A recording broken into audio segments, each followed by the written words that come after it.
Good afternoon, everybody, and welcome to another couple of hours of Artists African live at the waterhole with me, Ben Coley. I'll be looking after you for the next couple of hours and hopefully hearing lots and lots from you, as I have done over the last couple of days. So we would love to hear from you. Send in your comments, your questions, anything you'd like to see, anything you'd like to discuss. And as always, I will do my absolute best to answer any questions that come in. Remember, this is live and interactive. We do want to hear from you. You can watch on our app, you can register on our website, watch on YouTube, and yeah, we'll see what nature has to show us over the next couple of hours. We've had a couple of great days for those of you who join us regularly. Lots and lots of elephants yesterday having a drink and interacting. We were discussing communication amongst elephants and various other aspects of their behavior. And of course, probably the highlight of the last few days was the crocodile eating a snake in Cow Waterhole in Madikwe. But we've started today in Okukoyu out in Namibia, and a herd of relatively well camouflaged zebras in this type of terrain. Very, very nice to see. Well, apparently we're struggling a little bit with the connection to Okukoyu, so we're going to shoot back to South Africa and to Djuma and the surrounding area, see if anything's happening at the Djuma waterhole this morning or this afternoon, depending on where you are, of course. Looks like a nice breeze blowing there today. Of course, we would expect that as the seasons are changing, coming into autumn. We do normally have some windier months as the seasons change.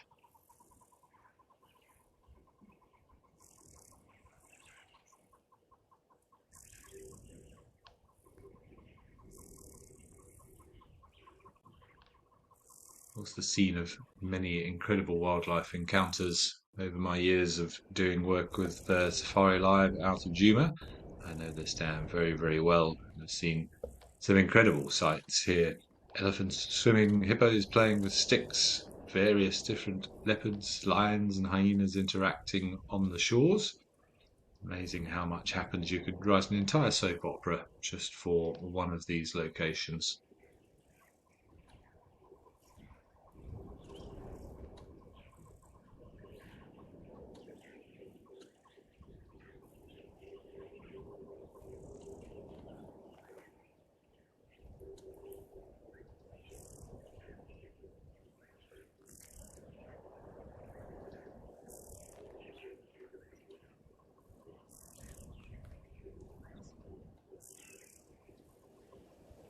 It seems to be fairly quiet this morning thus far. Interesting to see by flitting between all the different camera feeds that we have. Oh, we've got there, looks like a little impala hiding in the shade.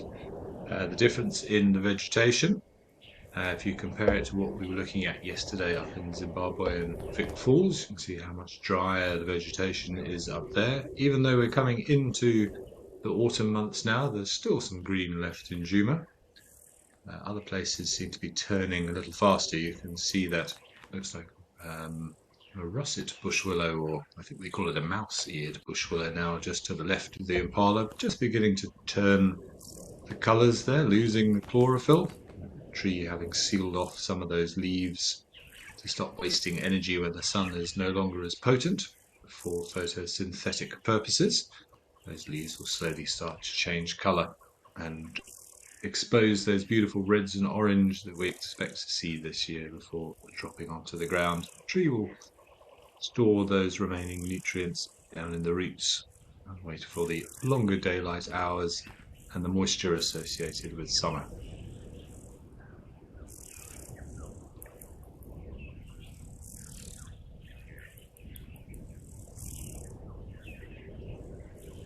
Just a lone impala ram enjoying the shade. Of course, usually more associated in sort of bachelor groups, groups of males that are hanging around this time of year. We're no longer in breeding season, of course. All the females will be, excuse me, all the females pregnant at the moment will be expecting the influx of impala lambs over about 3 or 4 months' time. Normally around about November, late October, they might start coming through. So No real breeding opportunities for the males at the moment because all the females generally fall pregnant during what we call the rut, which is finished now. That's more sort of April time, so just at the end of the rut.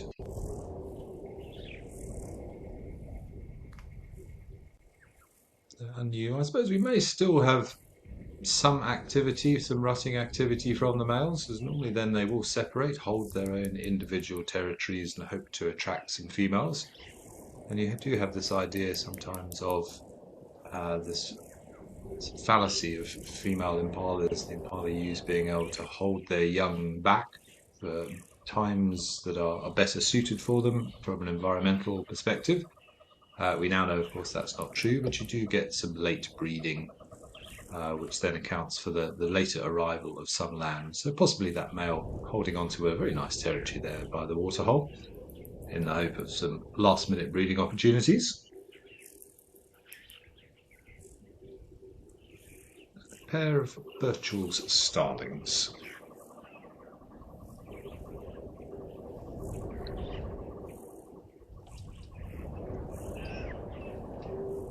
A couple of messages coming through. Thanks for sending those in already. Casper, happy Tuesday from Milwaukee. Absolutely likewise to you and everybody else as well. Great to know again that we are communicating with people from all over the globe. And we'll see what today has in store for us. But nice way to start with these beautiful iridescent starlings. And I see, Christopher, you've asked a question. Does climate change how early impalas start or end their rut season? Christopher, that's a very, very good question. But I think it's one that we won't really have the answer to yet. One of the big problems with climate change is that it happens, or it is happening quickly, and nature generally takes a little bit of time to adapt to these changes. And that's one of the big issues with human influence is we are affecting the planet on a far, far faster basis than would otherwise be happening naturally. Remember, the world does go through cycles. We've seen it over millions of years. Ice ages come and go. But because of all of the activities of man and the chemicals that we've pumped into the atmosphere over the years, things are changing very, very quickly.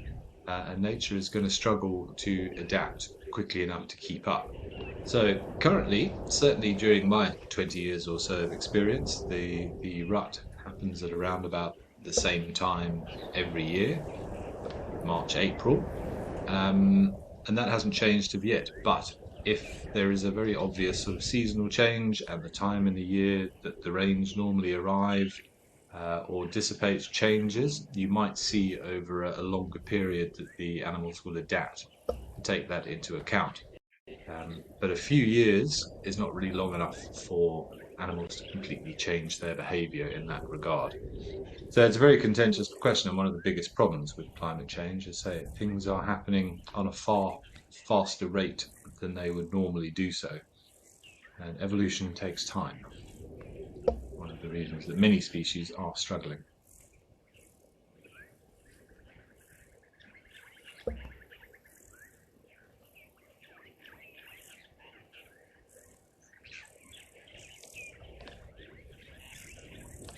We do see some animals whose behavior has changed and has changed relatively quickly. A good example of that, one that springs to mind, is that of the jackal. We think of jackals now as far more nocturnal creatures, or crepuscular, as we would call them, which means more active at dawn and dusk. But go back, a century or so, and jackals were far more active during the daytime, and they have changed their behavior, their habits over a relatively short time span in terms of generations of animals in response to pressure from humans because of hunting pressure from farmers and other problems that humans have produced. Jackals have relatively quickly changed their behavior to avoid people. They're now far more active when there are less people around.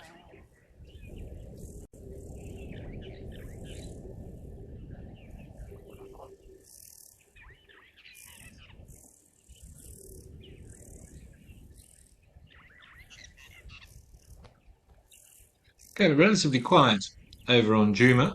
But I think we're going to try our luck up on the eastern side of Madikwe Game Reserve in the northwest of South Africa. Let's head up to Jamala's waterhole camera.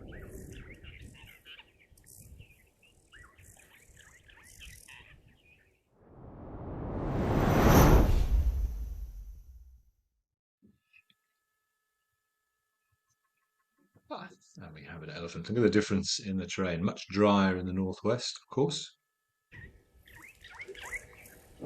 Looks like a young elephant bull enjoying this waterhole all to himself.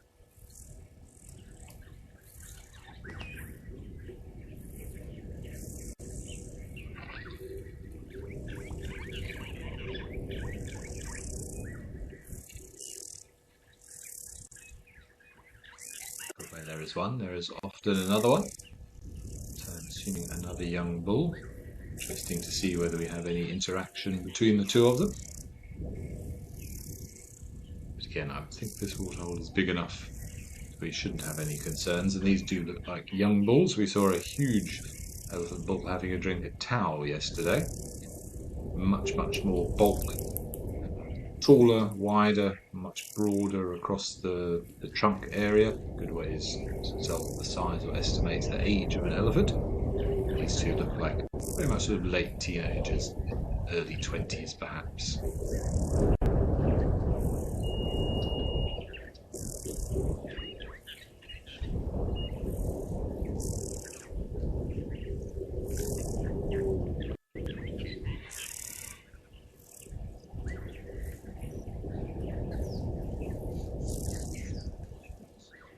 Dipping his feet in the water. We're going to have a swim. Ah, brilliant. Paddling elephants.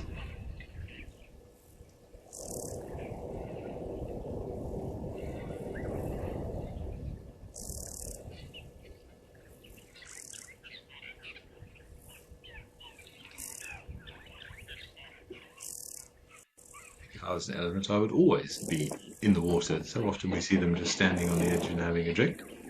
It's a much better idea to get into the water if you're trying to cool down.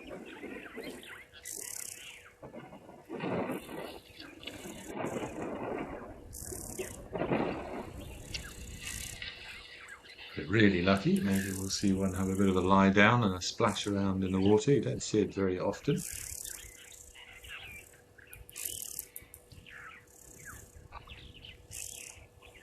A little bit of communication there. The smaller one just using the tip of his trunk to touch the bigger one. A bit of mutual respect. Oh, backing into him. Oh, we are. Yes, have a roll around. Amazing.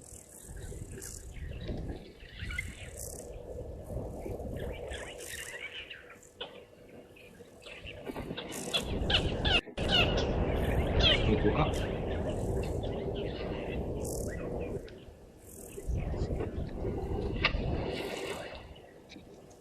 Full on elephant spa day. How awesome is that? Happy animals.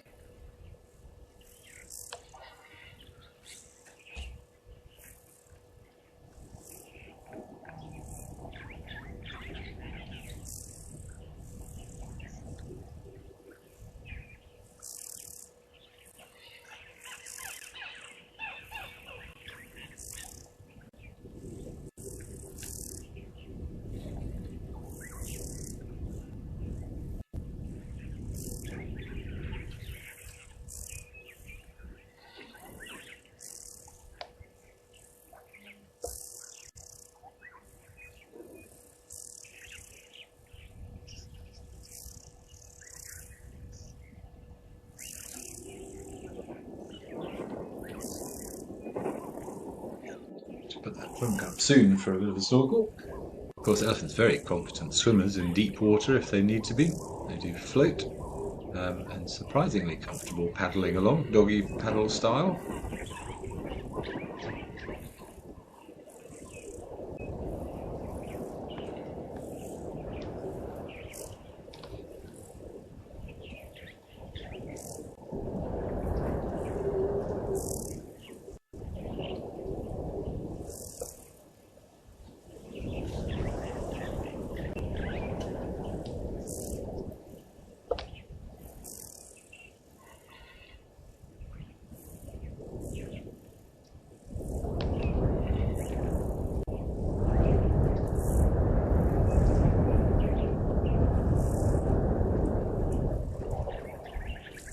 beautiful scene this is. I see you've had a question come through from Gina. Good afternoon, Gina.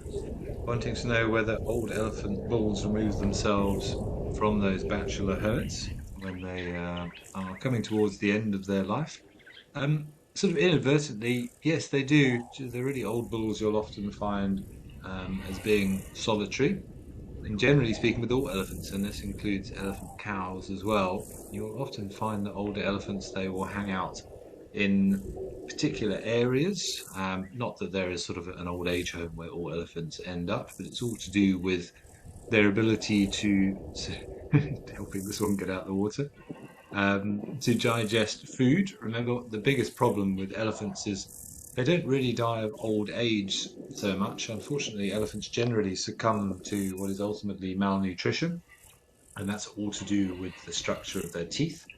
So elephants have 6 sets of teeth throughout their lifetime, and when they get their last set around about sort of the late 30s, early 40s, after 15, 20 years of constant grinding of plant material to get enough fuel into that huge engine, those teeth wear down, and they're forced to find areas with better suited vegetation for what they're able to chew on. So they'll generally end up in wetter areas, so close to rivers, swampy areas, and the like. Are you going to get out? Do you need a hand? I think this one's going to be okay.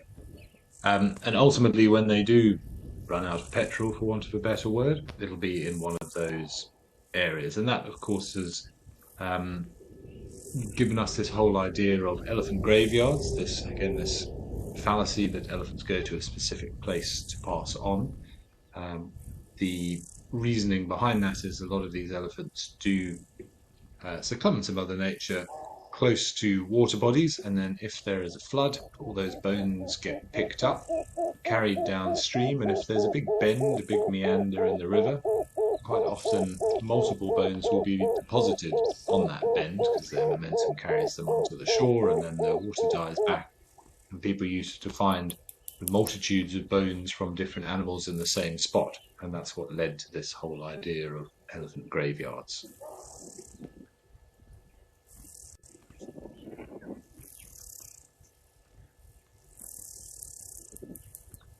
Okay, well, that was a pretty awesome way to start the afternoon. It's not every day you have some elephants playing around in the mud like that. But let's stay in Madikwe. Sounds like we may have some more elephants up at Tau, so let's pop over there.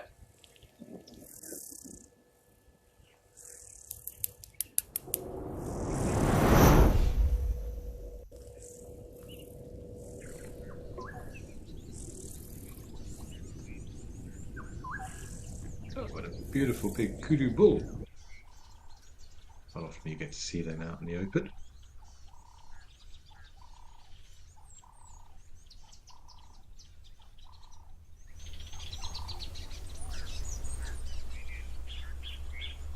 A nice big elephant cow there in the foreground.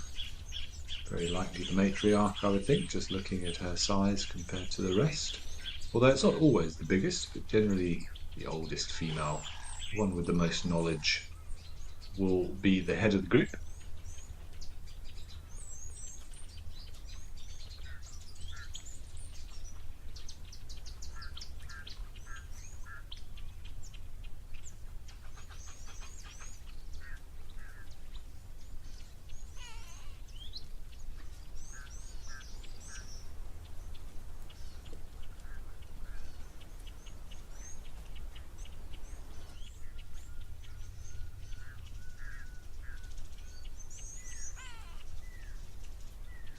See that very characteristic angular forehead of an elephant cow. Very sort of square forehead as opposed to the males, which are generally more rounded in shape. Generally, say, nature is a big fan of the rule of thumb. There are, of course, exceptions to every rule. But you can see her mammary glands under her front legs, or we could do momentarily. Pretty much a giveaway. Elephants like the hyraxes that we sometimes see down at the Stony Point and in other spots. Elephants, hyraxes, primates, some of the few animals that have their mammary glands, including us, of course, under their front legs as opposed to in between their back legs.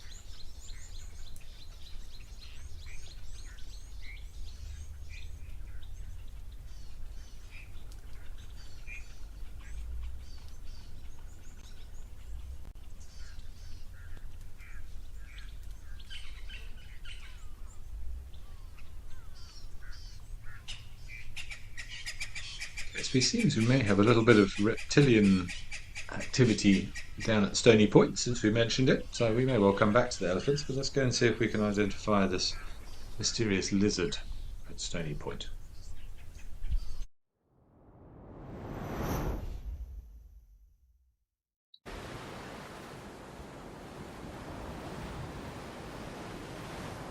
There he is. Now, I have to say, this is not an area of the country that I frequent very often, so I'm probably going to hold off on suggesting exactly what species this is, because there are a huge diversity of lizards in different areas of the country in South Africa. We're now down in the Western Cape, so it's hard to know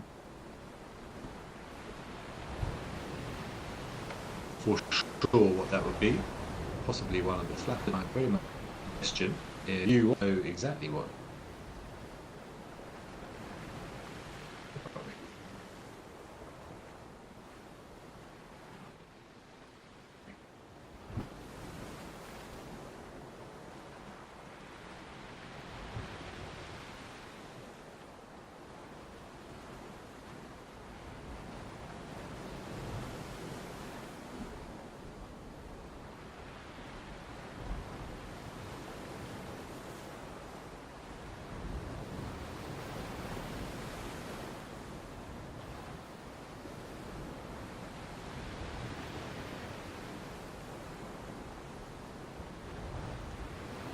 Just enjoying a little bit of sunshine there. Lovely spot for the lizards to be living in the crevices underneath those rocks. Perfect place to keep out of reach of any potential predators.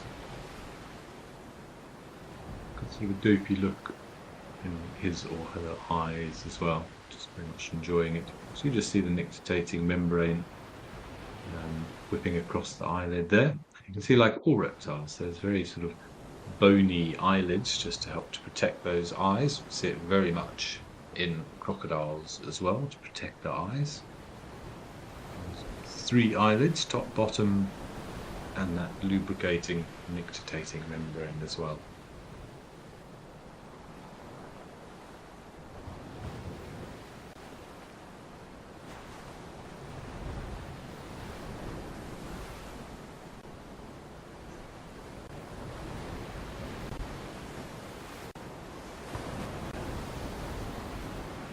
See him breathing.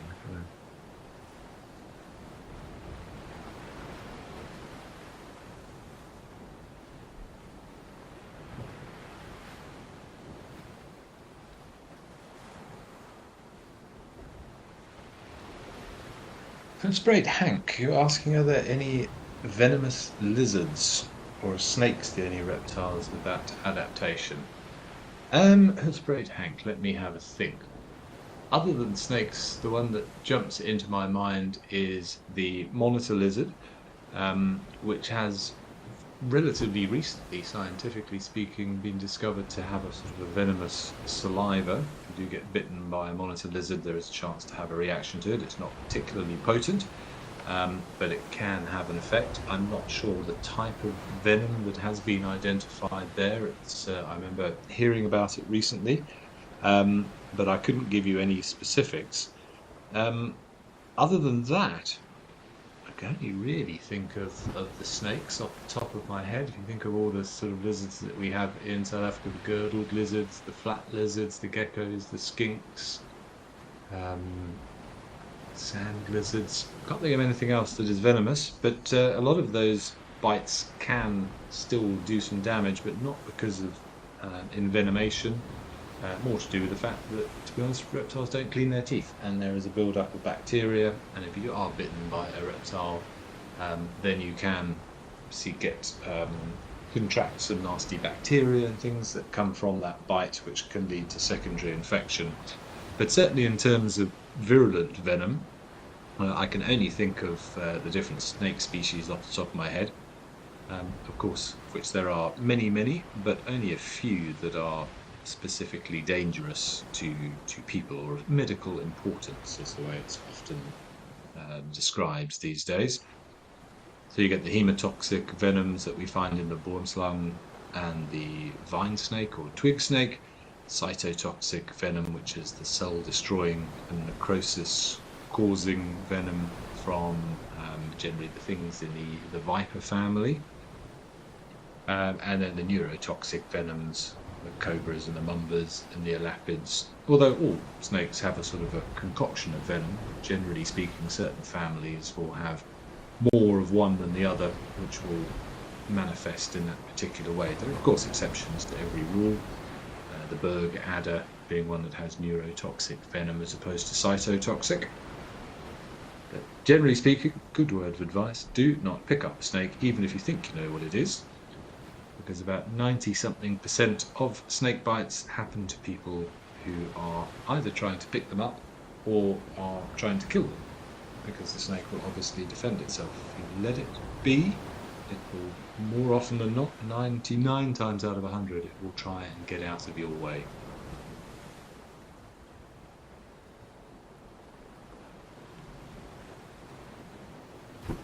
The iguana, the Komodo dragon, also has a sort of venom within its saliva, I believe, Hoodsprout. Again, don't know too much about it, but I'm pretty sure that has a way of envenomating its prey from a bite. But they don't have venom glands in their teeth where they actually physically inject substance from the glands through hollow teeth or through grooves in the teeth that we would expect to see in snakes.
Just doing a quick little bit of looking in the background, and it seems that monitor lizards may indeed have what is called a dental gland as opposed to a venom gland. So something associated with the teeth. I need a bit more time to look into that, something I might do this afternoon.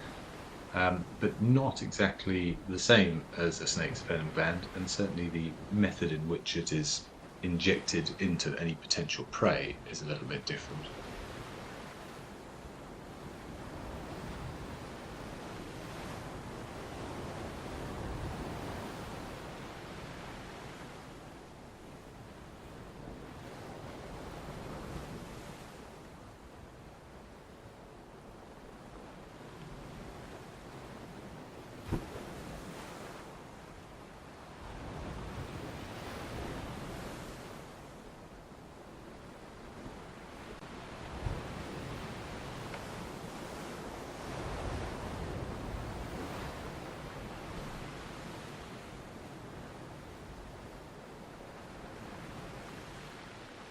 Love the delicacy of those little limbs, those tiny little toes, little claw-tipped toes that we can certainly see on the front, and you can see it in nice substrate tracks of a lizard. You'll often get the swishing, sort of cutting motion of a lizard's tail when it runs across, and then you'll just get little scuff marks, and the tail drag will be what gives it away.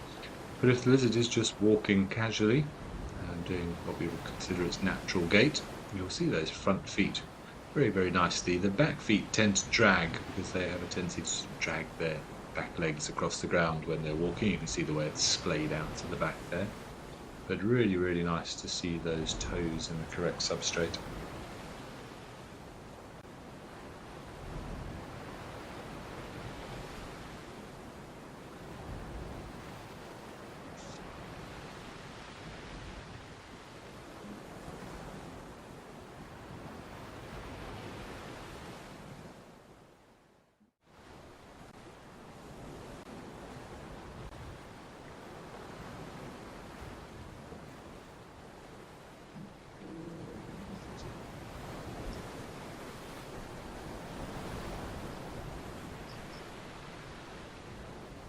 Yeah, it was a nice little cameo from our, not quite 100% what type of lizard, but very nice to see a lizard, something a little bit different, and a beautiful close-up of him or her.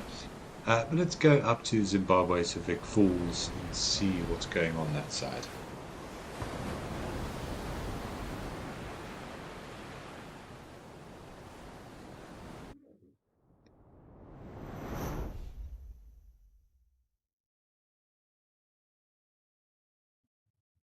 We've had some lovely activity at Victoria Falls Safari Lodge, the waterhole with marabou storks and vultures over the last few days. Let's see what's hanging out there today.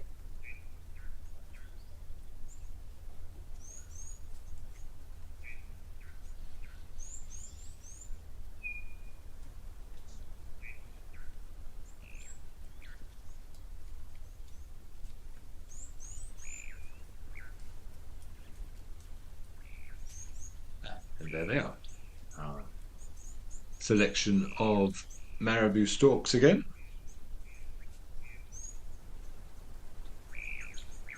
A couple of vultures. Looks like possibly a white-backed in the centre there. We'll have to get a closer look to be sure.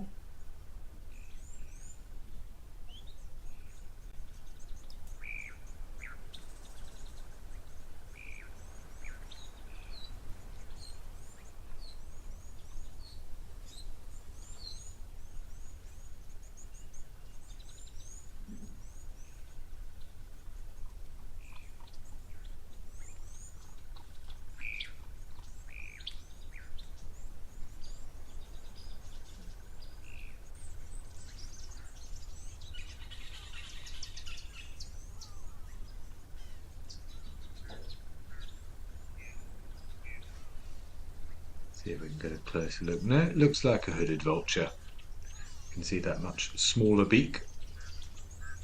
Difficult to gauge size when standing next to the marabou. I actually thought the vulture was behind the marabou. It just shows what perspective can do.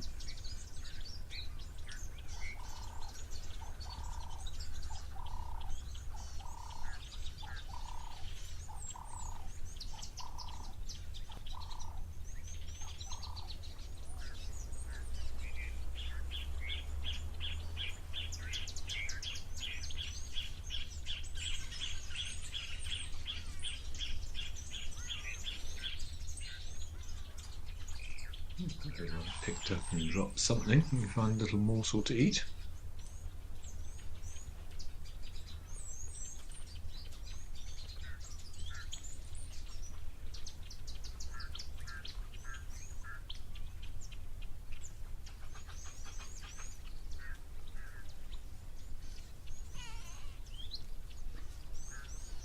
Fiddling around with something, a little beetle perhaps, or some sort of aquatic invertebrate. Very, very varied diet, from well, pretty much everything, even unfortunately human rubbish, eaten by marabou storks. Very much a scavenging bird. Doesn't seem too interested with whatever that was he's got there.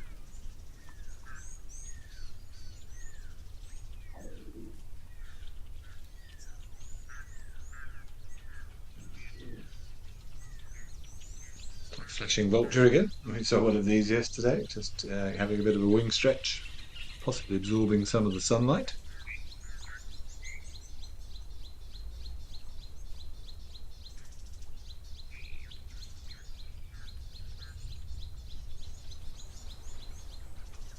Ooh, what have you got? Oh, I thought these looked like a chicken drumstick or something, but I think that was just a twig that he'd found.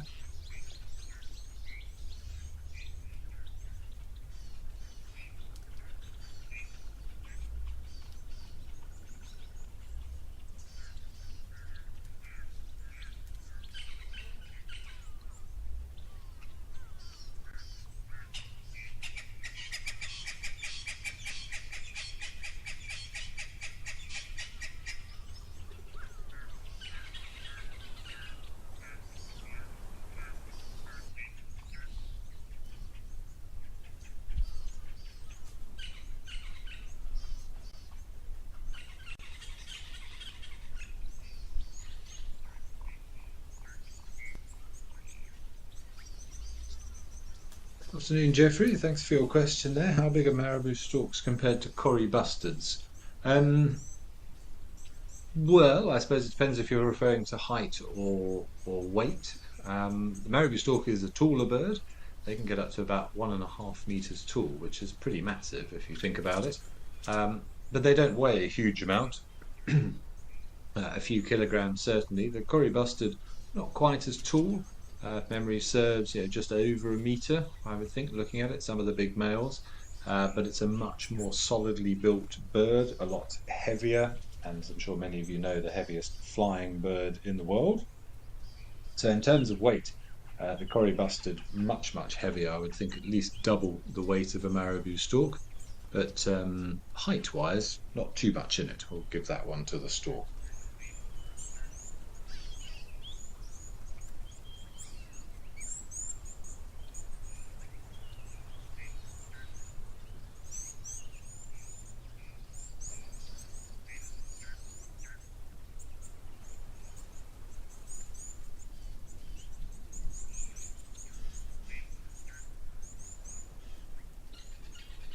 Very rarely will you hear marabou storks making much noise. They're not really known for any sort of particular call, but what they do, as many of the larger bird species do, particularly the storks, is what's called bill clapping as a form of communication. So they will snap their bills together and make a noise of the two mandibles colliding with one another, and that is used as a type of communication. So we call it bill clapping.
See a little bit of feather maintenance going on. We were discussing that the other day here. We can see a little bit more of that activity of zipping the feathers together. You can see them occasionally running the beak along the individual veins of those feathers, just zipping everything back into place.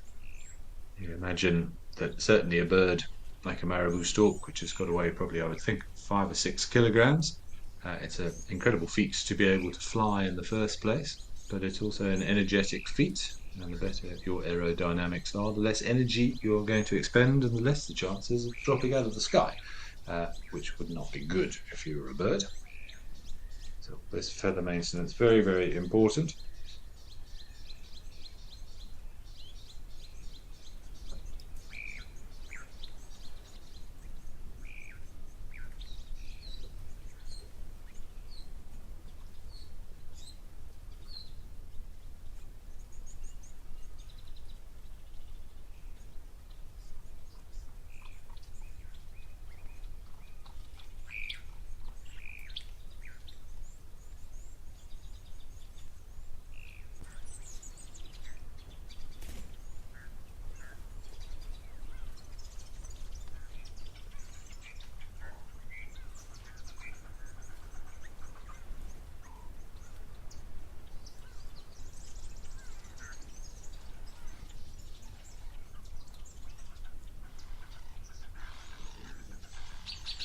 See one of our probing ibises there. That looks like a hardy-dar ibis.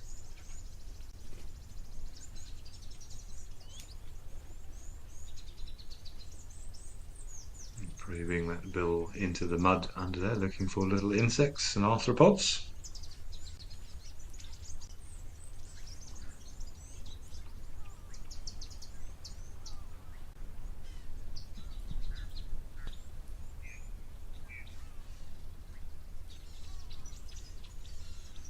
much a little and large scenario going on again.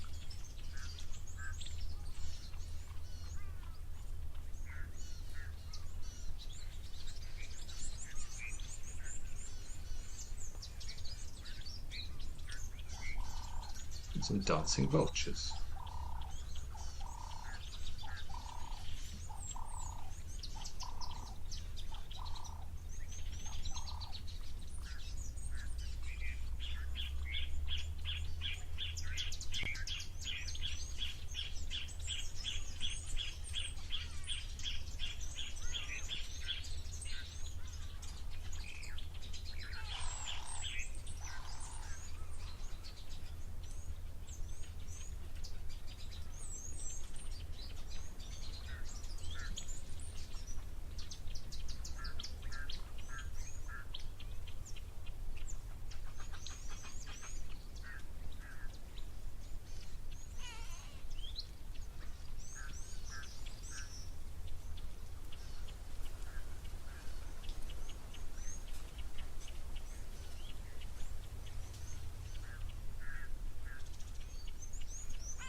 Whilst we're enjoying this little group of vultures here, it seems that we've got a lovely clip to show you from last night that was captured on one of the cameras along Olifants River of a baby hippo. So let's quickly go along and see what happened last night.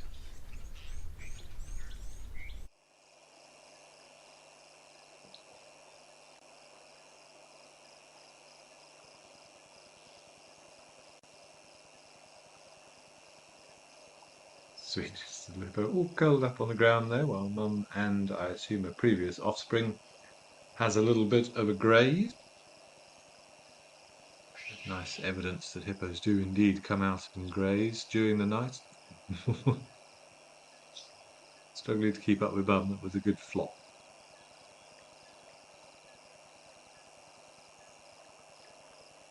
It'd be quite difficult at that young age to carry around that bulk, much easier in water, of course, with the help of the buoyancy. One of the reasons that a hippo's gestation period is relatively short compared to other animals of similar size. Oh. Looks like a capybara. So because of their predominantly aquatic lifestyle, they do need, well, they do have a shorter gestation period because the muscles and the bones don't need to be quite as strong as something like a young rhino, which is going to be on its feet pretty much from day one. But you've got to keep up with Mum. But at least she's close to the shoreline there. Oh, too much again.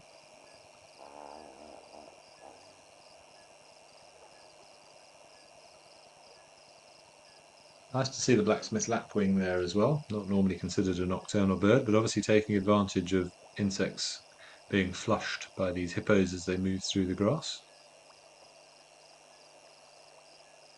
The hippo is flat out.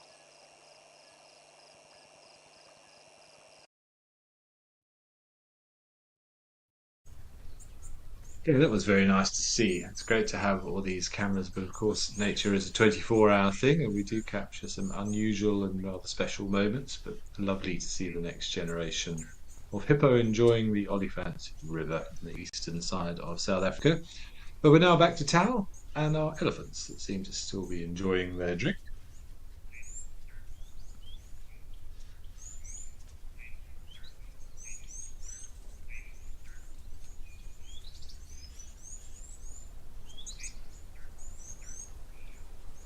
Seems to have a broken tusk on the left. Of course, that's not unusual. More commonly seen in males than it is in females. How she wouldn't have done that from fighting, unlikely at least. Generally, the elephant cows don't engage in battles like the males do. So possibly in the process of feeding, maybe she was trying to lever it over something. The broken tip of the tusk.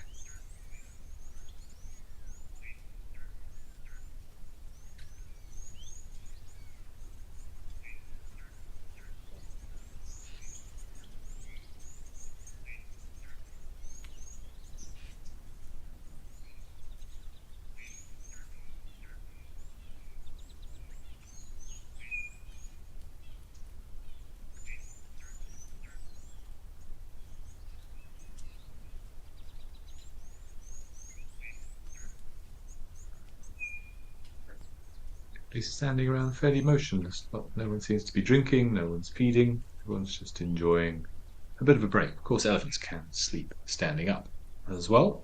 Seen some very funny things over the time of particularly the bull elephants, kind of leaning against a tree with their eyes closed. I once saw one holding a guarri branch and occasionally was swishing flies away from his mouth. A nice little cameo of elephants using tools, having its own little fly swat.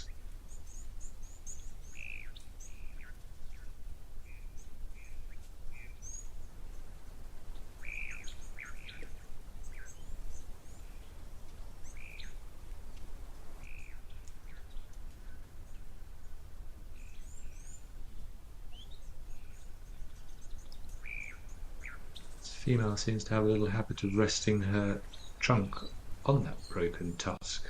That trunk, of course, does weigh quite a lot, and despite all the muscles there, it's a good thing to relax it occasionally. You do sometimes see them lying their trunks on the ground. Remember, that trunk can almost double in length when it's completely extended, and you'll often see, particularly the big males, having their trunks draped over one of their tusks just to lessen some of the load.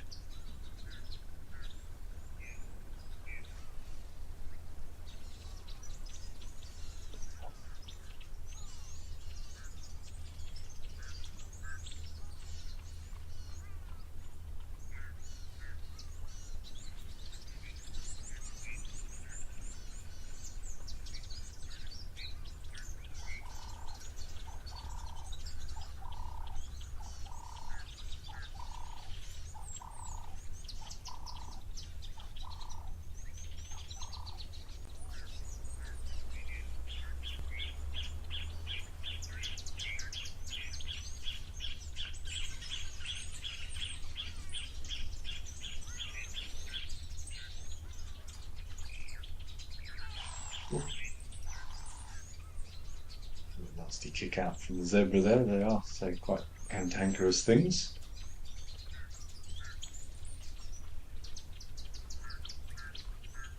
Capable of shattering a lion's skull with a well-placed kick. So don't underestimate a zebra. Sharp hooves, a huge amount of force in those back legs.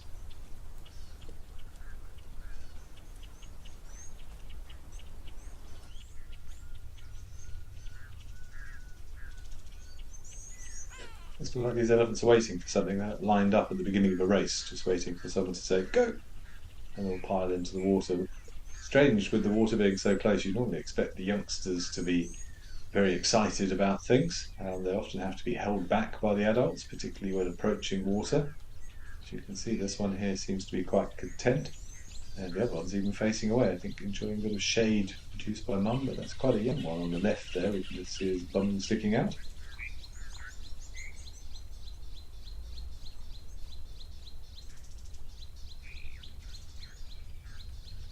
It's strange, it doesn't. I mean, they've obviously had a bit of a mud bath. You can see from the darker coloration covering the more reddish soil, but I don't see any obvious examples of sort of wet patches on the trunks or the legs to suggest that they've been into the water.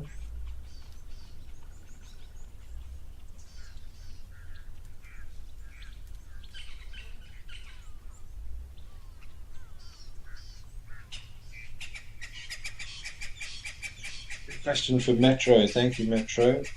Can places like Tembe have too many elephants, and are there times where the reserve has to control the population? Yes, there is very much a case for there being too many elephants in one place. The thing is with elephants, they are naturally relatively migratory is the wrong word, but they do cover very, very large distances, and they may have a migratory pattern over the course of the year between feeding grounds, memories of matriarchs. And what we as humans tend to do is put fences and barricades and blockades up, or have areas which are particularly dangerous to elephants, which they soon learn and they want to avoid. And if you put something as big as an elephant that eats as much as an elephant and is capable of causing as much damage to the environment as an elephant in a single place, and don't let it um, roam freely, then yes, you can have too many elephants, and you'll have a knock-on effect of the biodiversity of that area. Being keystone species, they have the ability to completely change the vegetation in an area. So if you have lots and lots of trees and you put lots and lots of elephants in there, in a relatively short amount of time, you will have few trees left, and your area will be dominated more by grasslands, because elephants knock over trees.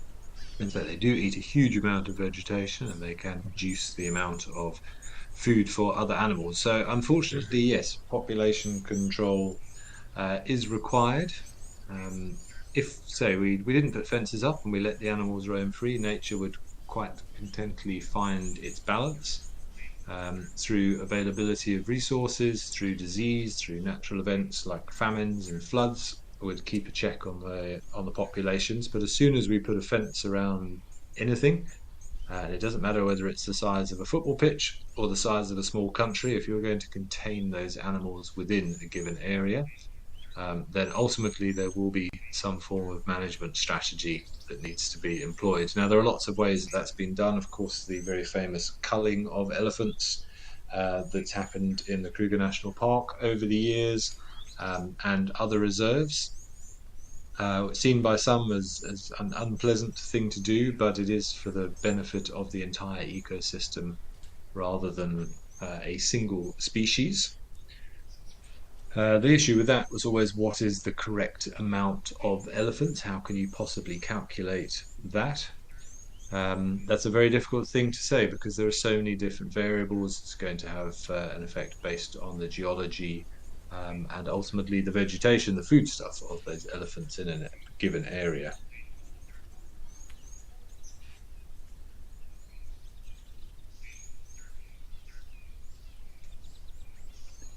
For a long time in Kruger, they were trying to hold the population at around about 13,000 elephants.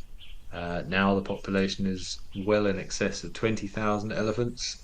And if you go into Kruger, you can certainly see the impact of that. A lot of fallen trees, a lot of damage being done to vegetation. Now, that is not always such a bad thing, because it does create micro habitats for smaller organisms. And in fact, they did a bit of a research project in Kruger a few years ago where they cordoned off some areas to keep elephants out, and then did some species counts. And they found a huge percentage more smaller things like reptiles living in the areas where elephants were, because by elephants pushing over trees, creating shelter, uprooting the roots, which makes lots of little holes and tunnels, and that benefited a lot of the smaller animals there. So swings and roundabouts. Culling is, of course, the most extreme way of doing it.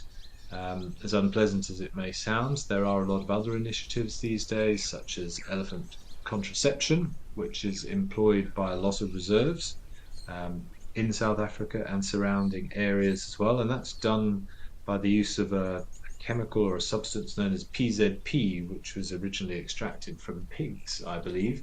And it's injected into the cows, and that basically stops them from falling pregnant. So they will still mate, they'll still come into estrus.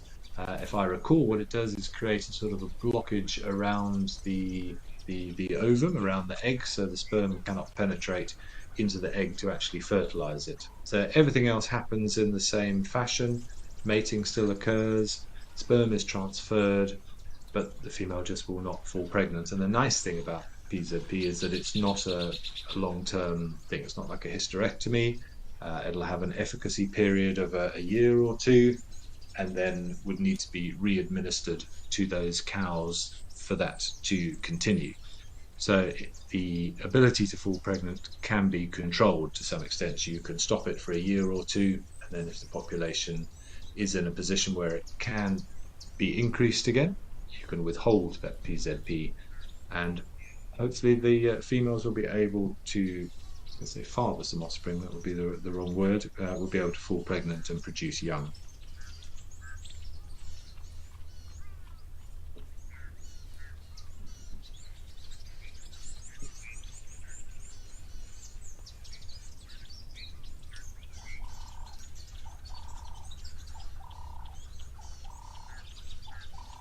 So thanks, Metro. Yeah, good question, and lots of answers to it, as there always is. Um, but ultimately, and it's a question we get asked an awful lot as guys. How do we feel about culling and so on and so forth? And you almost don't really want to get involved with it because someone's going to have very, very strong opinions of it. I don't like the idea of it, but I have to hold my hand up and say that for the benefit of an ecosystem, sometimes it is required, extreme measures are required because it is us that has affected those areas and we need to manage them. I do fully believe that if we just left nature to get on with it itself, it would quite happily regulate. The problem is that takes time, and humans like to do things quickly. As we've discussed, you imagine if you are the owner of a reserve and you want to see some sort of financial return for your investment, then you don't want to wait 10 generations for things to settle. You want to see it quickly, and that's a bit of a problem. It's something we need as humans to remember, that nature takes its time and it shouldn't be for financial gain. It should be for the enjoyment and the beauty of watching scenes just like this.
See, thanks, Lee, for this question. Can elephants swim through the ocean? Well, I don't think they'd be able to cross the Atlantic, for example, or the Indian Ocean. But yes, elephants doesn't happen very often, but elephants have been seen swimming in the sea on some of the coast regions of Africa, down on the sort of KZN area, and also Indian elephants, and I believe one and some of the subcontinent, the Asian elephants in general. So yes, it doesn't happen all that often because, and I'm not sure about the how the salt content would affect them, but they're certainly capable of it. And elephants, as we said earlier, are actually very efficient swimmers, as most mammals are.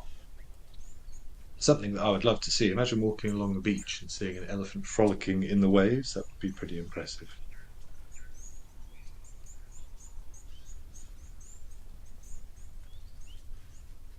But not unusual to see elephants swimming across rivers and things in certain areas.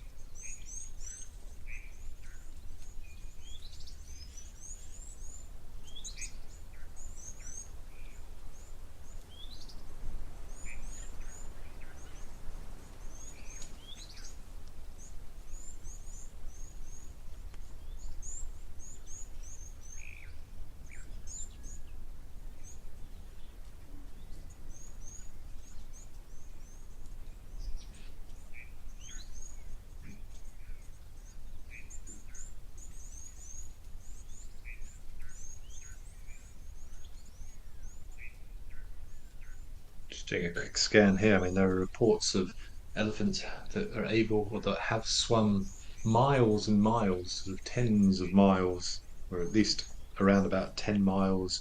And one even in Sri Lanka that was rescued from the ocean 10 miles from shore. Can you believe that? He must have got very, very lost.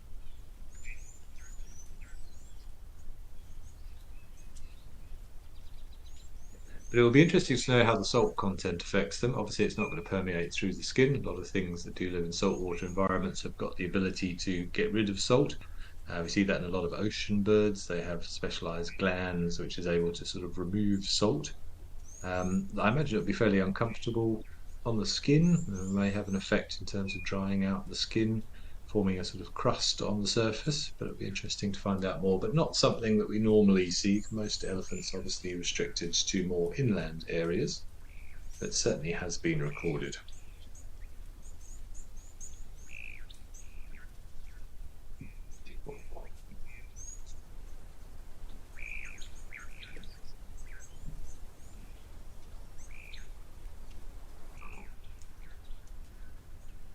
It's a very slow-paced day for this group of elephants. We saw one have a little drink just now. And again, you can see the big female there also resting her thumb on her tusk.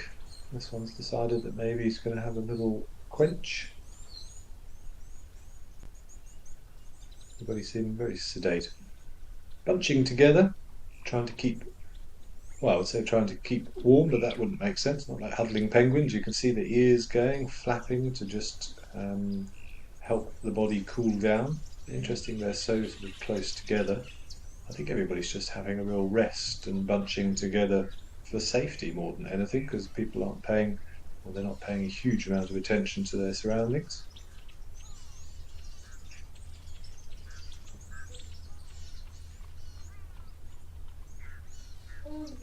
Having a bit of scratch on his friend, or relative. This one's applying some war paint. It's like a giant bird may have sat on his head.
Slightly, you're asking, have I ever witnessed an elephant herd mourning a member of the group? I've never actually witnessed it firsthand. I have seen elephants sort of milling around close to a very old carcass, well, not even a carcass, some bones, picking them up, investigating them, um, but never sort of a fallen comrade. I have seen, a few dead elephants over the years that have succumbed in fights with other elephants or particularly bad injuries, but I've never seen members come and actually sort of investigate a relatively fresh carcass, if we can put it like that. But of course, we know that it's very well documented that elephants do seem to um, have some form of understanding of death and fallen comrades. I mean, there's some very heartwarming stories of mothers carrying babies sort of across their tusks, for days after the baby has passed away. But it is a very strange experience, and one that, to be honest, I'm not qualified to explain. or to put into words. It really is one of those things that you need to experience to fully understand. But even seeing elephants when they are standing around and just moving bones around and manipulating it, there isn't a strange air in the air, a strange feeling of sort of solace and loss in emotion. They are such emotive, soulful things, elephants, and it's so difficult to explain without actually seeing it firsthand. Um, but they just give off this air of sadness at times in that sort of situation. So yeah, I've never seen one actually mourning an individual that has recently passed away, but I've certainly have seen elephants showing respect to long departed friends, put it that way.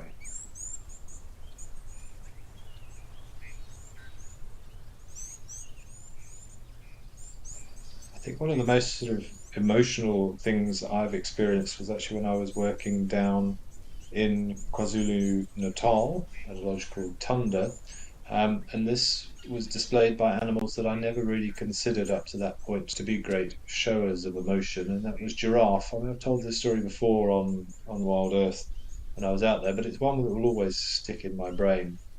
We came to a big open area, which was, yeah, where we often did see giraffe. There were a lot of acacias in that area, so it wasn't unusual to see giraffe. And we came around the corner and found this like half moon shape, and there must have been 20, 25 giraffe all lined up, all staring in a particular direction. And we stopped with my guests and we were discussing this strange scene because the giraffes weren't feeding. They were all looking in one direction, and we had no knowledge as to what was going on at the time. But I remember saying to them, "It's strange. They look sad. They look mournful."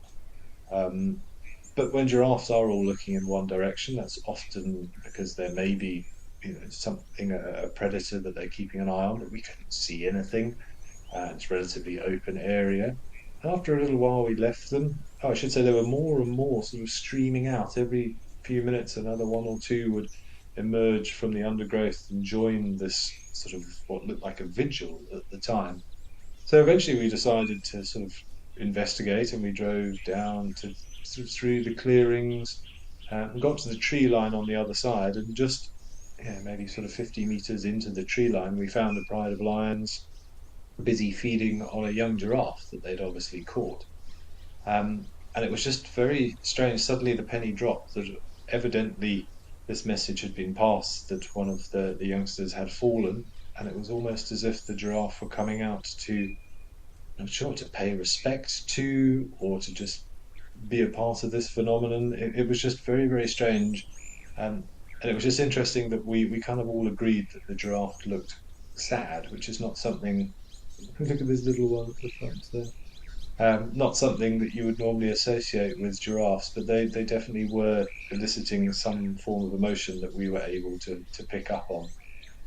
That was very, very special, and it sort of opened my eyes to the fact that we do tend to pigeonhole animals as being emotional or not emotional, but there's no reason to think that all animals can't display emotion under particular circumstances. The little elephants. This is more cheery than that story. Maybe that's why they were all standing around watching. They were just making sure this little one wasn't getting into any trouble.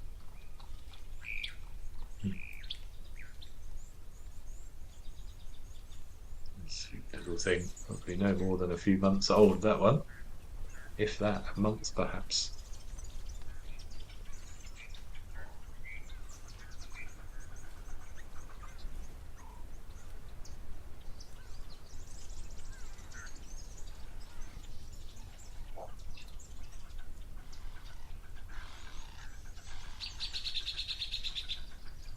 That was very special to have a little elephant emerging from the water there. It's going to run back to the safety of the group now. Seemingly a little bit more activity all of a sudden. We couldn't see what was going on the other side of that ridge. So yeah, maybe they were just waiting for the baby to splash around in the water, and now maybe it's time to move on. Interesting.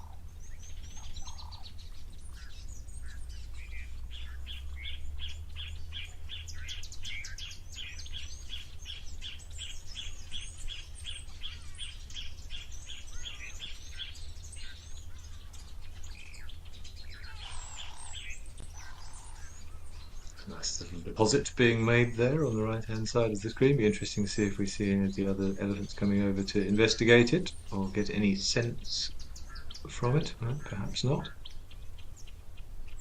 Of course, elephant capable of producing around about 100 kilograms of that every day, which is a horrifying thought, but excellent for the environment. Not only is it fertilizing the soil, it's also depositing seeds and pieces of the trees and plants that they've eaten and being given their own little mixture of fertilizer. And you often find things growing out of piles of elephant dung like that. So a great way to disperse seeds from trees.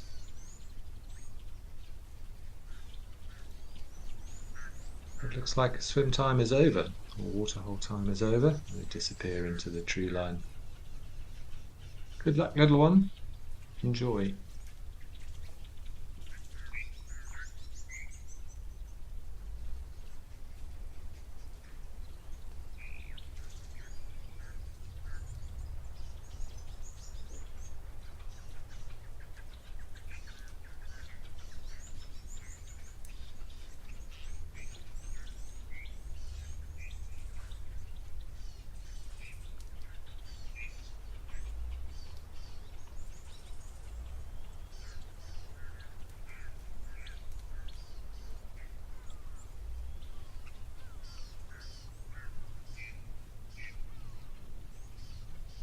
Those little legs having to catch up with mum again.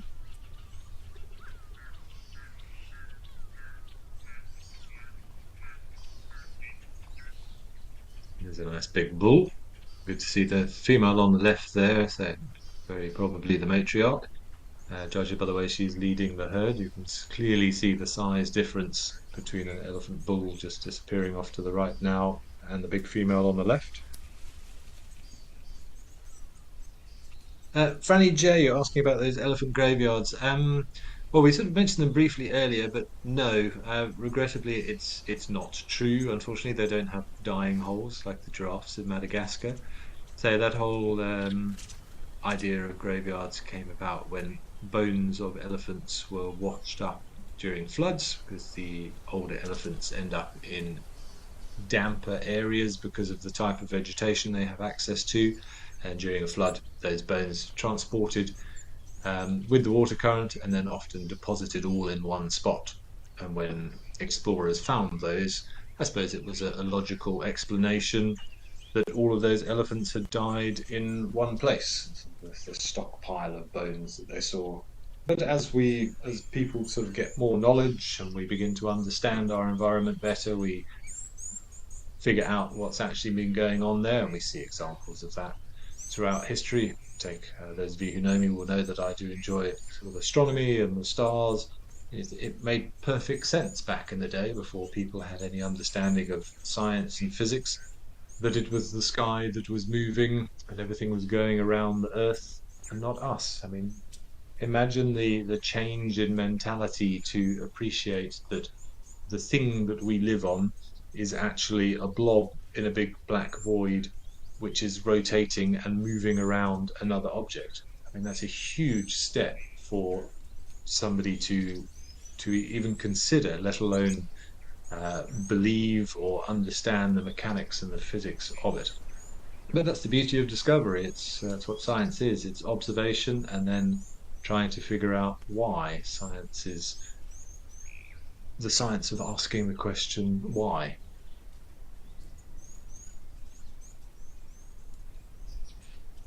And even to this day, we're learning stuff. We were talking about population control in elephants earlier. I mean, a lot of the knowledge that we have in terms of environmental management and conservation management it's an ongoing thing. We're constantly learning about it, collating more information. The bigger the sample size, the longer the period of time we have to analyze this data. We can try different methodologies and try and find what works. To some extent, it's trial and error. We don't know the answer to everything. We can't Google everything this day and age, as much as we may try.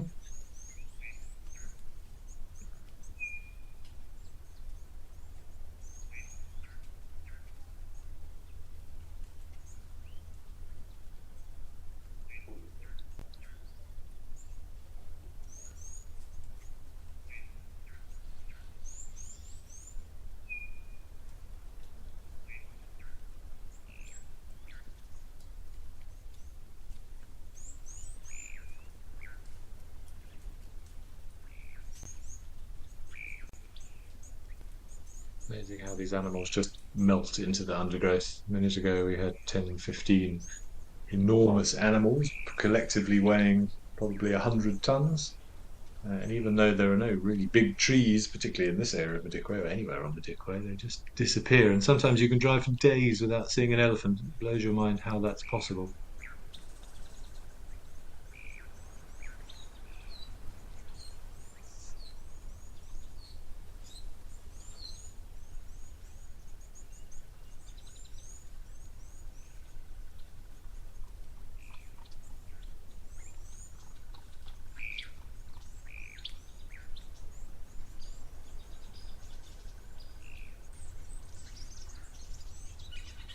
Be a reminder to be patient in nature.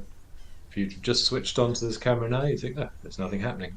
2 minutes ago, there was a whole bunch of elephants with a little youngster walking past. Find that happening all the time in game reserves, and we love as guides to think that we know what we're doing. And we can certainly make some educated guesses. But an awful lot of the time, you're down to luck and being in the right place at the right time.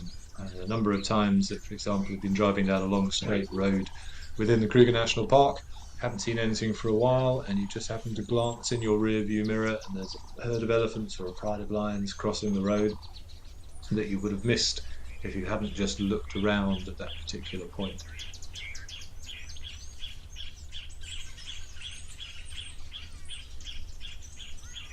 So let's never lose faith. There are times when you're out on a game drive with guests, particularly if you've got guests that are absolutely desperate to see something and you're not seeing anything, you haven't seen anything at all for an hour or so, and it's so hard not to be pessimistic that there's not much happening today, but the chances of something walking out in front of you is exactly the same one moment to the next. And just because it's been a quiet hour or half an hour or 2 hours, it's not to say that it will all change or won't all change in the next couple of minutes. We might have a pride of lions emerge from the bushes and come down and have a drink. Who knows?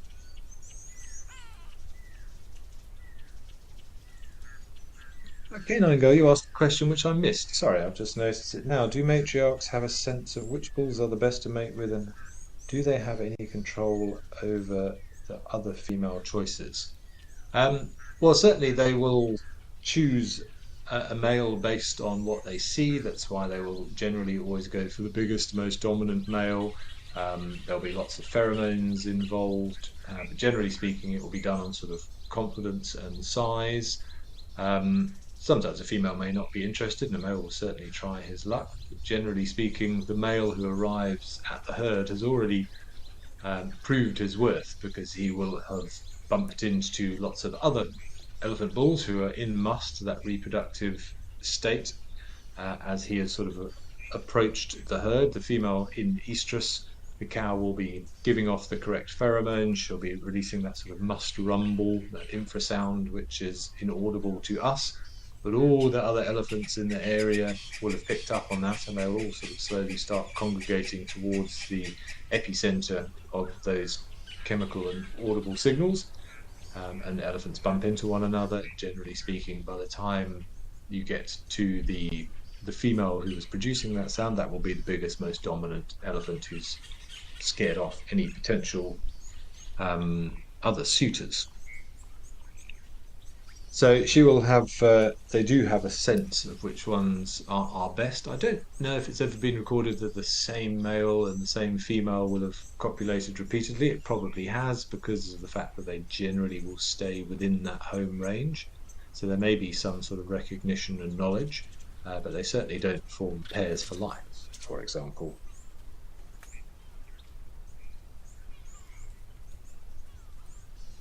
I'm not 100% sure what you mean when you're asking if did they have any control over the other females' choices. I assume you're meaning in terms of from a mating perspective.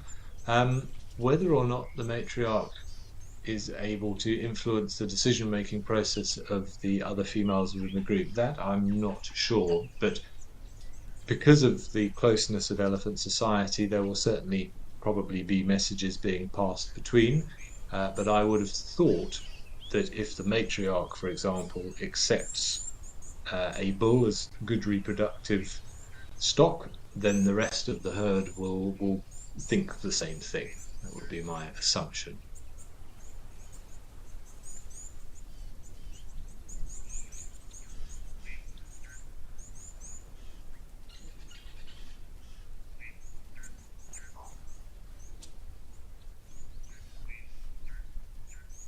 It's a nice little bird activity here at Tau as well. We had a yellow-billed duck a little bit earlier, some red-billed teals, and one of our black-winged stilts here. Patrolling the shoreline, looking for little insects and arthropods in the water and the mud.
Little group of Smith lapwings over there as well. And having a little leg shake.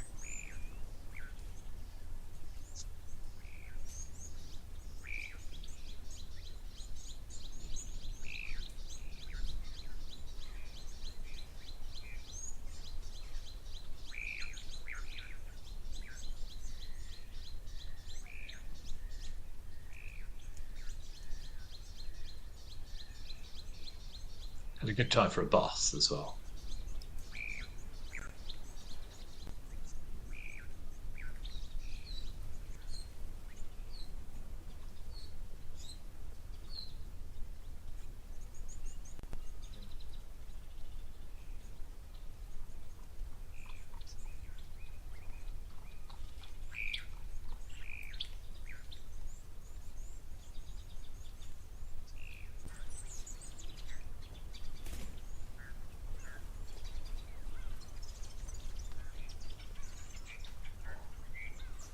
Like the elephants at the beginning of the show, the lapwings decided it's just going to lie in the water for a little bit.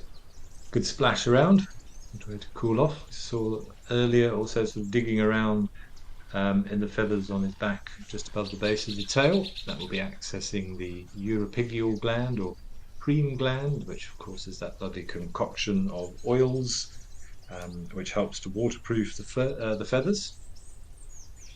Making full use of that right now.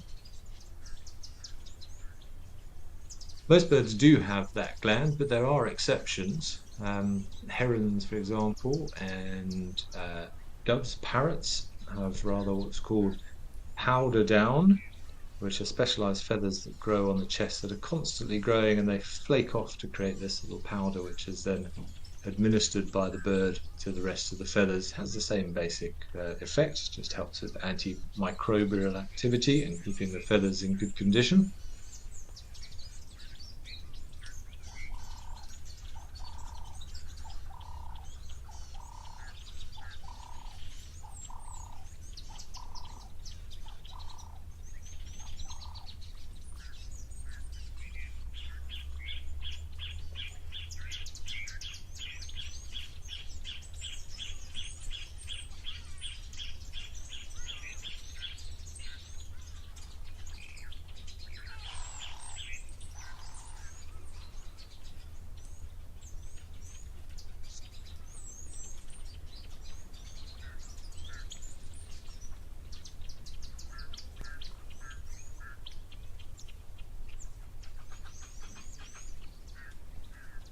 There we go. Try off some of those feathers again.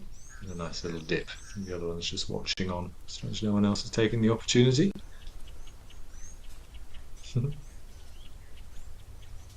Shake your tail feather.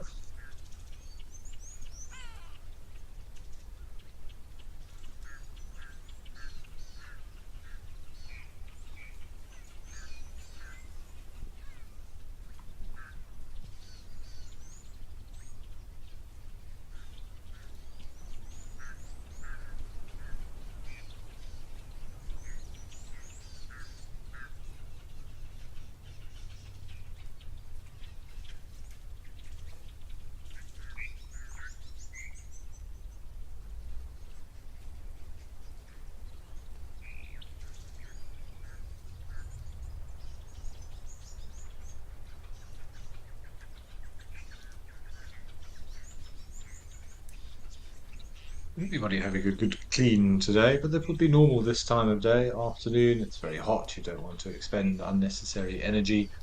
Most animals, particularly birds, far more active dawn and dusk, spend the heat of the day doing exactly these sort of maintenance things that always need to be completed. This is as good a time as any to do it.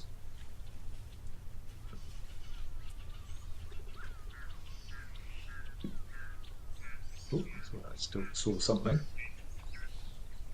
Changed its mind for a strike. Oh, no, and again.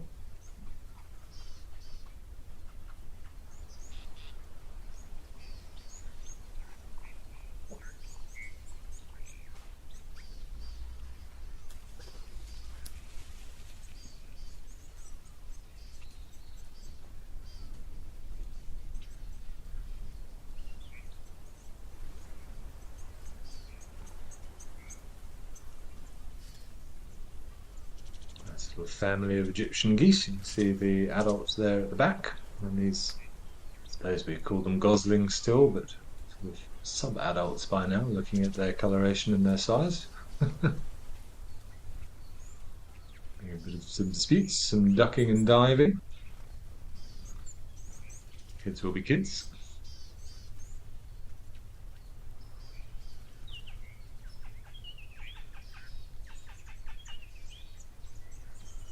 See Mum just hanging out on the peripheries, let them get on with it. Rachel, what determines whether birds are ground or tree nesters? Um, well, I suppose evolution has done it really. A lot of it would be dependent upon habitat and diet requirements. Um, Obviously, tree nesters, generally speaking, well, they have what are called altricial. So anything that nests in a tree has the added safety of being up into the air and away from most other predators, so they can afford a little bit more time for development.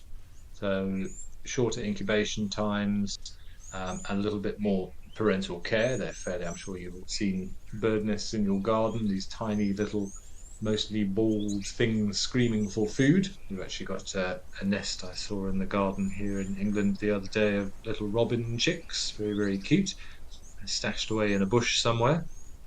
Um, so they take a little bit more time before they've fledged and leave the nest. The big difference between ground nesting birds is their precocial nature because they are far more danger from predators being found. It's important that those birds are able to be mobile very, very quickly and to look after themselves. So generally speaking, ground nesting birds are, as soon as they've hatched, they're able to move around so that they can evade potential predators. Lots of other differences in terms of sometimes the shapes of the eggs, often more rounded ones on the ground, more sort of that classical piriform egg shape.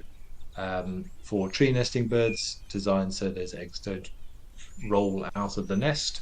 And generally speaking, ground nesting birds have a lot more camouflage on their eggs because they're out in the open. But quite what dictates whether they're going to be tree or ground nesting birds is sort of a difficult one to answer. It depends on their reproductive or the strategy that they have evolved. But all in response to predators and habitat, potential dangers, I should say, and habitat preference.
Nice to see some more elephants. We had a day the other day where we didn't see any elephants at all, which is quite unusual. Often do like to come down for a drink during the heat of the day, particularly the bulls.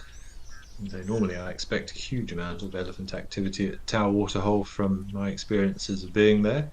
So nice to see a little bit more over the last few days. A couple of young bulls again here by the look of it.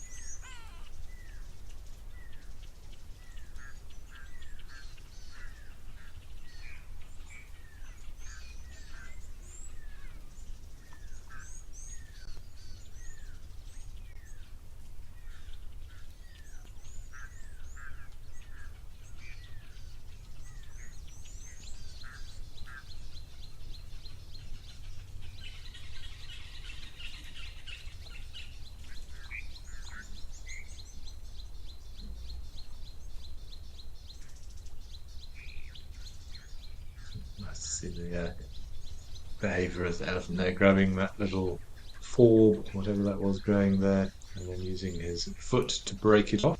It's often the way that elephants feed.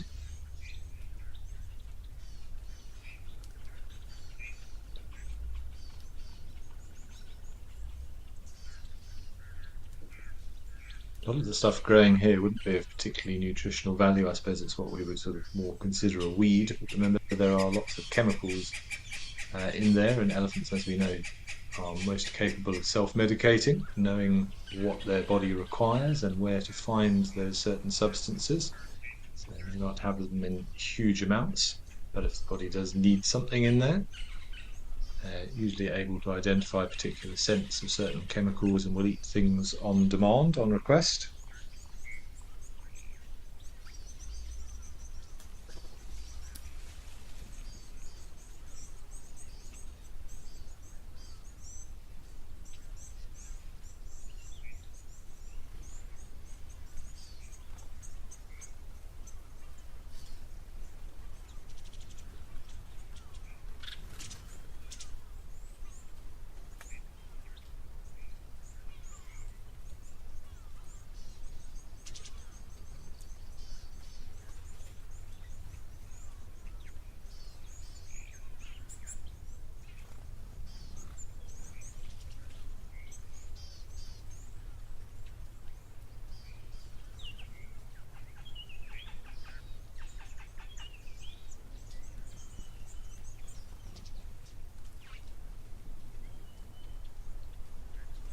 Always lovely when you see all the zebras lined up like this, particularly if you get a whole group all standing side by side having a drink. And if you can get on the opposite side of the bank there, it makes for a spectacular photograph.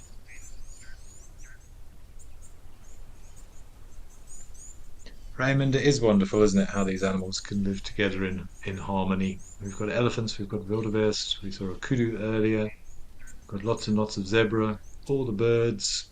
And yeah, we haven't seen any kerfuffling between any of the different species, all tolerating one another. You often get that around waterholes. There's sort of a mutual respect shown that this is an important resource. Um, you even see it with predators sometimes. If lions are lying next to the waterhole during the heat of the day, the animals are a little bit more comfortable with that.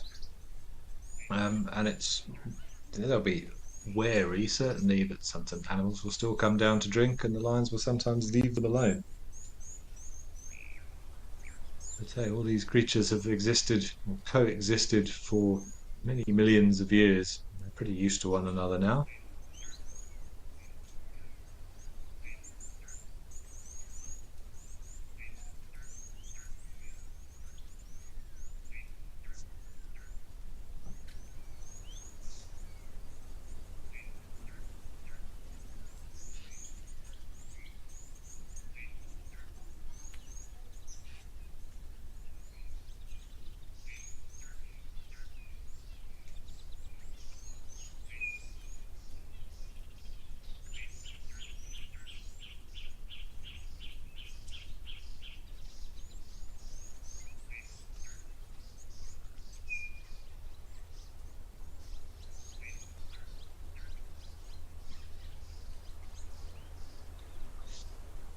Mandy Tillipal, are ruminants capable of vomiting? I would assume they are, but it's not something you see very often, certainly. They're obviously constantly regurgitating those substances from the rumen, which contains an awful lot of fluid and all the microorganisms in there. I have seen rhino vomit, I've seen various hindgut fermenters vomit, but not very common in ruminants as far as I understand, but I'm really not 100% sure. I'm just trying to think. I don't remember really hearing or seeing even cows do it. I would imagine that a lot of the stuff that would otherwise be vomited would be dealt with in one of those four chambers of the stomach. But good question. Not 100% sure on that one. There's some warthogs. We haven't seen some warthogs yet today. And the nanny. Well, you've asked me to explain how we know about how migratory birds know. Scratching his bum on the neck. How migratory birds know when and where to go. That, uh, Nenny, is one of life's many mysteries we still don't fully understand. We understand how birds navigate and how they're able to find their way, but quite how they know that they should do it is one of those sort of mysteries. It's obviously all done in response to seasonal changes, length of day, ambient temperatures, so on and so forth. But how they've got such good compasses is a bit of a mystery. There's lots of different ways that they find their way. Some use the stars, some use visual cues, some use hearing. They will also use sense of smell, using the magnetic field lines of the Earth. There are lots of ways that we know that birds are able to find their way, but how exactly they know when and precisely where to go, we're still not 100% sure of, to my knowledge at least. There was an interesting study that was done back in the 70s about birds navigating from a migratory perspective using the stars, where they put some birds in these sort of plastic tubs lined with ink and kind of blotting paper at the right time of migration. I think it was a type of bunting, if I recall.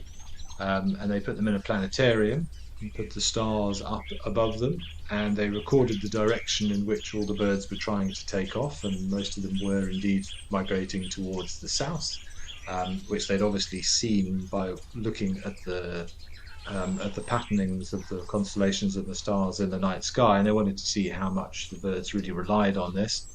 So then they sort of manipulated what was being seen in the planetarium roof, and they were able to change the direction in which these birds were taking off, which gives credence to the fact that birds were navigating during the stars. We now know that they're not able to identify a particular star and aim for it, but what they can see is the way that the sky rotates.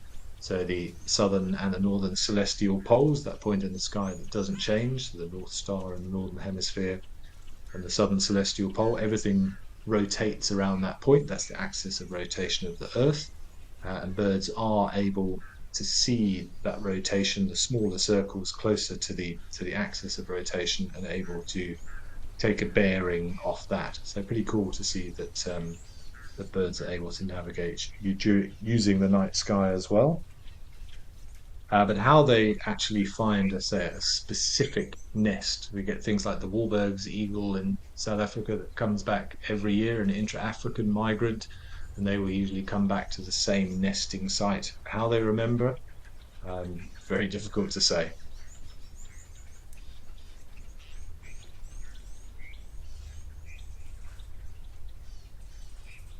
Nice to see these warthogs there having a roll around in the mud. This one looks as if she's getting herself a nice little bed to lay down in, digging herself a little depression there. There we go.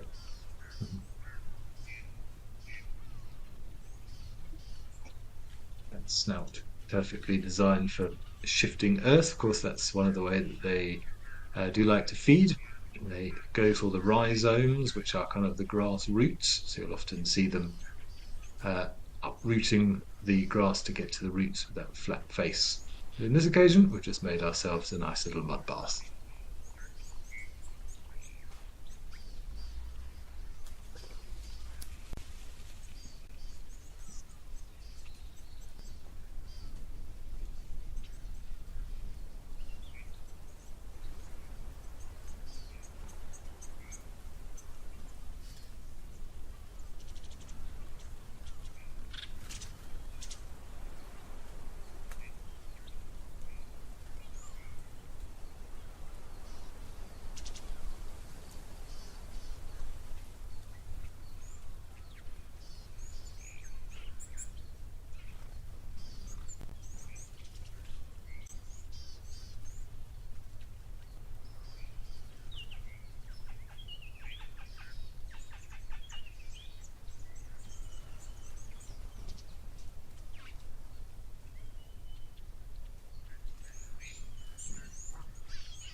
Little one skipping around.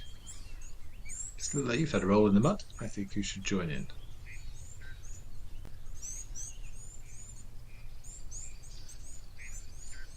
That's going to have a good scratch against that rock, I would think. No, not that one.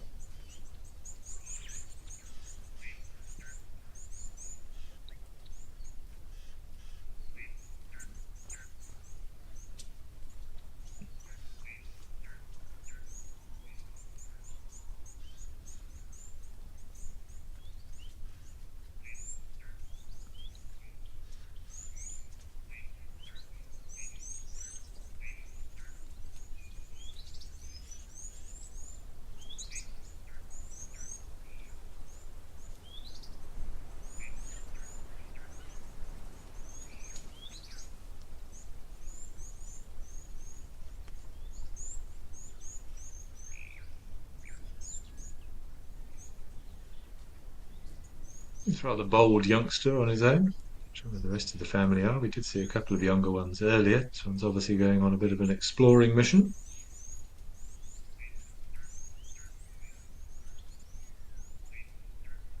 Looks like a little girl as well. Normally you see the boys are the ones who will go off exploring, maybe looking for a nice little patch of grass or grass roots. Oh, that was all too scary.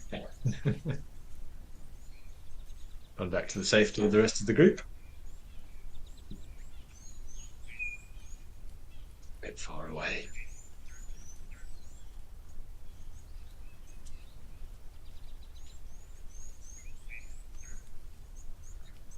I think that little warthog got a fright with the approaching zebra. But good for you for going out on your own, even if briefly.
Much activity at the weaver nest, but very much the wrong time of year at the moment, of course.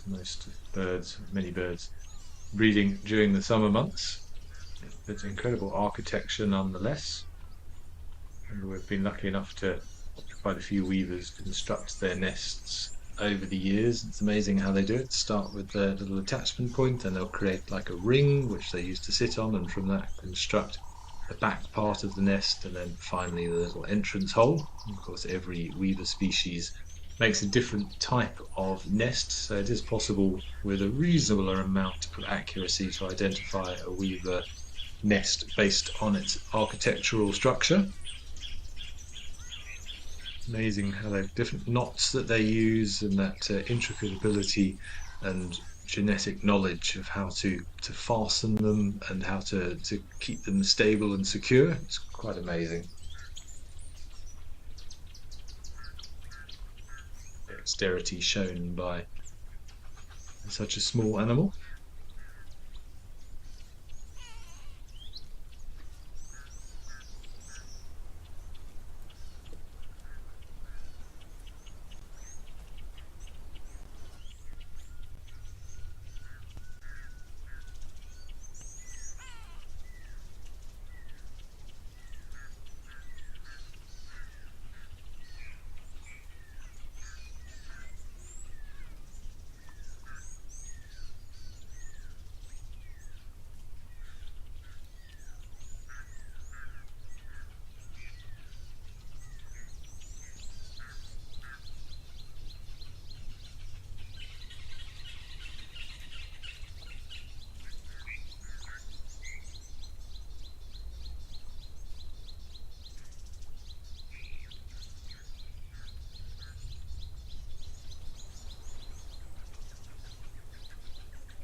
Another elephant having a bit of a paddle.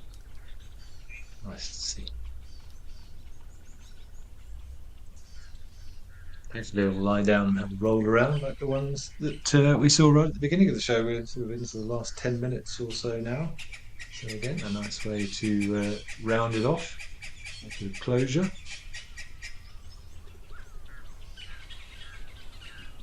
And try and get some of that greener grass there perhaps, and stretching his trunk out in front of him. Anything worth having there?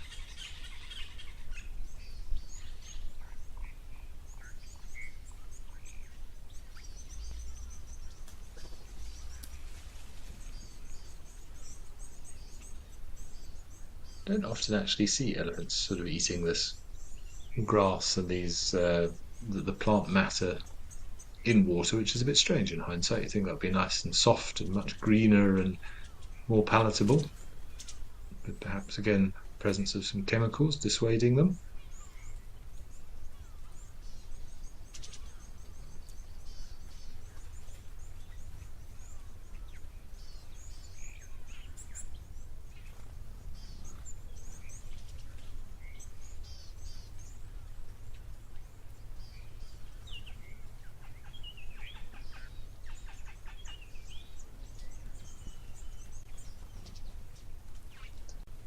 A Pumalanga girl from Dorset. Ah, that's exactly where I am, currently sitting in Dorset, asking why the rocks in the background are so red and the rocks around the waterhole here are white. It's just the presence of different minerals within the soil. What normally happens, particularly on these flatter areas, is a lot of the stuff gets leached away into the waterhole itself, but it ultimately comes down to the geology of the area and the rock types that have built those more volcanic ridges. Um, I wouldn't like to say off the top of my head precisely which rock types that we're looking at, but here we've got more of a clay-based soil, less mineral rich than you see in the backgrounds. It's all to do with the minerals that are actually in the soils. Lady wanting to know, do crocodiles try and attack elephants? It has happened before, but it doesn't happen very often. A young elephant, yeah, absolutely would potentially be in danger of a laying in wait crocodile. There have been occasions where crocodiles have grabbed hold of elephants' trunks, but the elephant is so strong that I think it's not much of a match, put it that way. And very, very rarely would a young elephant be down at the water on its own. We saw earlier the protective nature of elephant herds, particularly around water, because they are very much aware of that as a potential risk. They'll find very rarely that a young elephant will be allowed to go and frolic in the water without very, very careful supervision. So, is it possible? Absolutely. Does it happen very often? No.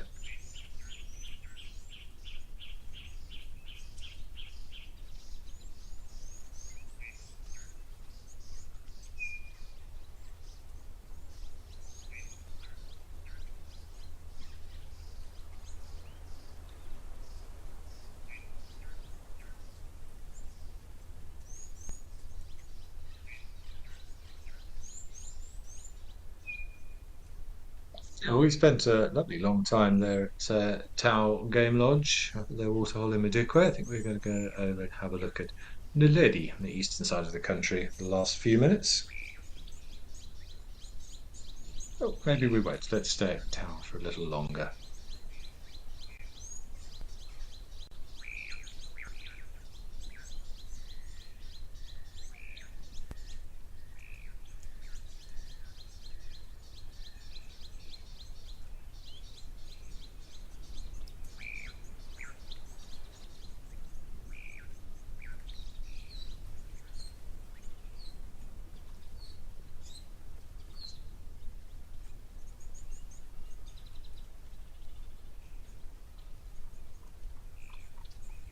Okay, I think rather we're going to head down to the Western Cape area around Betty's Bay. Let's go and see what's happening at Stony Point.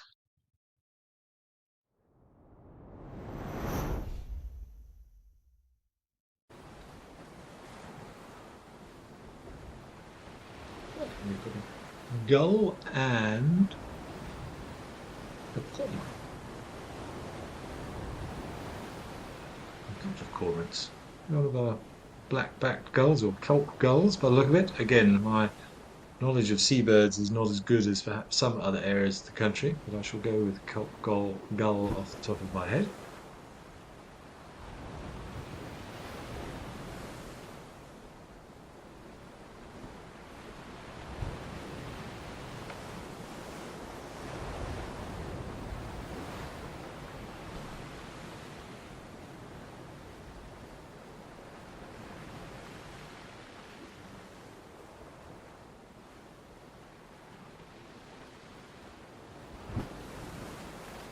We do get a whole variety of different gulls along the coastlines of South Africa. Many of them, well, around about 8 or 10, I would think, off the top of my head. Some of them are quite distinctive, but I would imagine this is a kelp gull, one of the most common. The other possible, I know we get a black-backed gull. Not sure of its distribution. No, only more on the eastern side of the country, so very likely to be a kelp gull.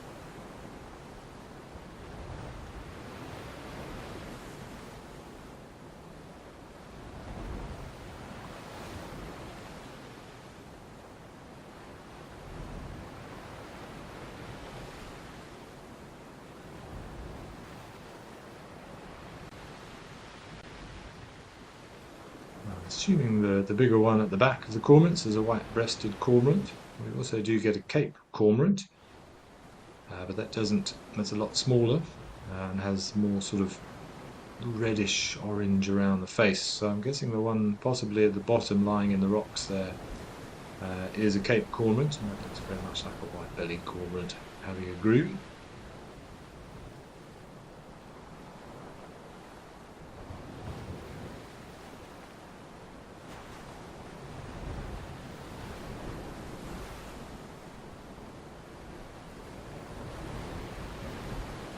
But we are almost out of time, only a couple of minutes left. So for those of you who have joined us, thank you very much. I hope you've enjoyed it. We've seen some more wonderful things and some great discussions. Thanks for all of your questions and comments as always.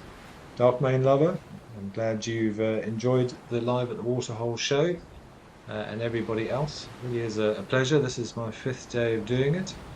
And that's me done for now. I'll hopefully be back again sometime in May. Very much looking forward to it, but it's been wonderful to spend some time with everybody. Maria, you're very welcome. I'm glad you also enjoyed it. Yeah, a lot of time spent up in Madikwe today. Elephants, I think, have stolen the show. I think for me, again, my highlight of the day was watching that elephant very early on. I think it was back in Jamala, who decided to have a full-on swim, but roll around in the mud. That was very special. And that little elephant that we saw at Tau.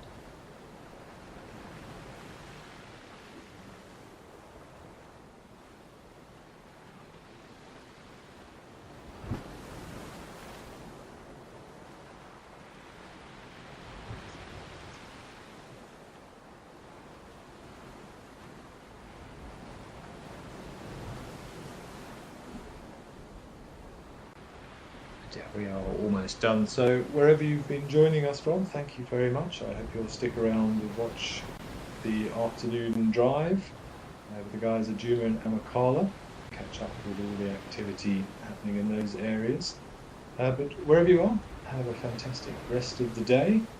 And don't forget to join us again tomorrow at the same time for more Live at the Waterhole.